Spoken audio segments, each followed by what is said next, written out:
All right, and let's now go across live to Union Minister Smriti Irani addressing a media briefing in Amethi. Let's go across live. Transfer का सबसे बड़ा benefit देश की जनता को हुआ, देश के खजाने को हुआ, जब 50,000 करोड़ से भी ज्यादा पैसा बचाया गया और सीधा भारत के खजाने से लाभार्थियों के बैंक के खाते तक कई केंद्रीय कार्यक्रमों के माध्यम से राशि पहुंचाई गई। आज ऐसा ही एक कार्यक्रम अमेठी में भी हुआ। आप सबको ज्ञात है कि माननीय प्रधानमंत्री जी ने स्वच्छ भारत अभियान की शुरुआत की।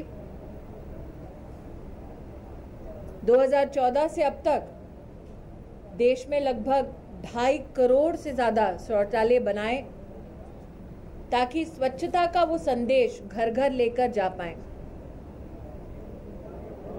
आज नगर पंचायत अमेठी में हमारे 2 विधायक दल बहादुर जी, गरिमा जी की उपस्थिति में हमने विशेष नगर पंचायत के माध्यम से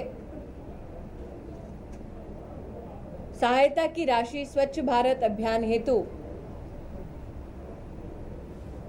नागरिकों तक पहुंचाई, जिसमें उनके बैंक अकाउंट में ट्रांसफर होगी राशि, ऐसा पत्र उन्हें दिया।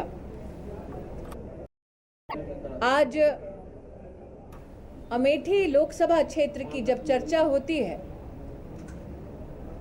तो 2014 के चुनाव से पहले एक भ्रम था हिंदुस्तान में कि ये लोकसभा क्षेत्र स्वर्ग से कम नहीं होगी। लेकिन आप जैसे मीडिया के बंधु जब 2014 के लोकसभा चुनाव में यहां पधारे तब आपने अमेठी की हकीकत को स्वयं देखा।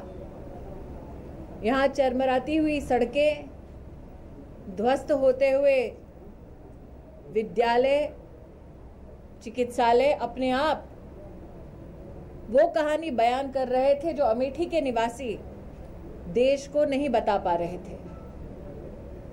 3 साल पहले मैंने और आप सब ने देखा कि जब नरेंद्र भाई मोदी जी अमेठी लोकसभा क्षेत्र में आए अपनी अंतिम चुनावी सभा के लिए, तब जनता जनार्दन ने उन्हें प्रोत्साहित करते हुए, आशीर्वाद देते हुए कहा, अमेठी है तैयार, अब की बार मोदी सरकार। हारने के बाद भी हमने यह संकल्प लिया था कि मोदी सरकार को आशीर्वाद देने वाली अमेठी की जनता को भी भारत सरकार के कई कार्यक्रमों का लाभ हम स्वयं पहुंचाने का प्रयास करेंगे। आज NIOS के एक सेंटर का हमने उद्घाटन किया, इग्नू के सेंटर का उद्घाटन किया। प्रधानमंत्री जी के प्रतिभाशाली नेतृत्व में प्रधानमंत्री कौशल केंद्र, उसका उद्घाटन किया। यह आश्वासन भी प्राप्त हुआ कि ऐसे हब एंड स्पोक मॉडल में 20 सेंटर पूरी अमेठी लोकसभा क्षेत्र में खोले जाएंगे। नौजवानों की उम्मीद है कि प्रशिक्षित होकर शिक्षा प्राप्त करके अमेठी की एक नई दास्तान लिखेंगे। जब अमेठी लोकसभा क्षेत्र के हम चुनावी मैदान में उतरे थे तब एक कहानी सुना करते थे, ऊंचाहार से रेलवे लाइन पहुंचेगी अमेठी।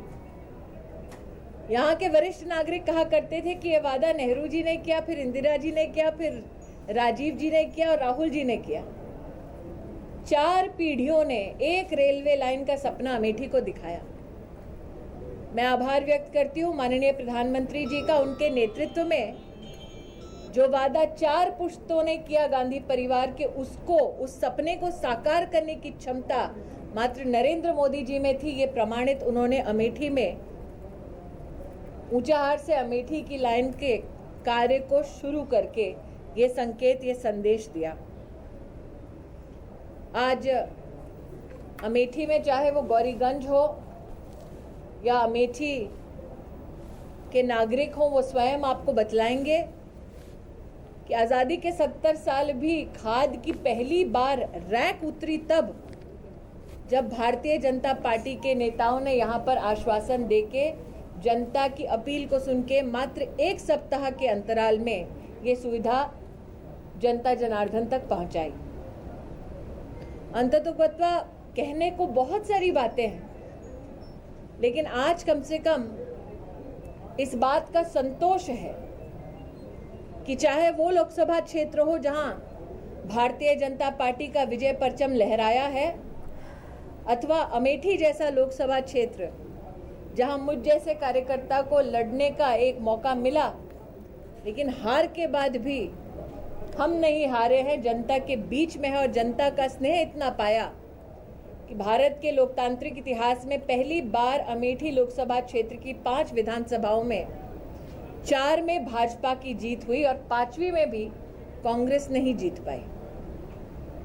हम आशावादी हैं कि न सिर्फ अमेठी की जनता के मध्य में बल्कि राष्ट्र भर में हमारे संगठन के माध्यम से, सरकार के माध्यम से विकास के कामों को गति जो मिल रही है, उस दृष्टि से जनता अपना आशीर्वाद, अपना सहयोग बनाए रखेगी।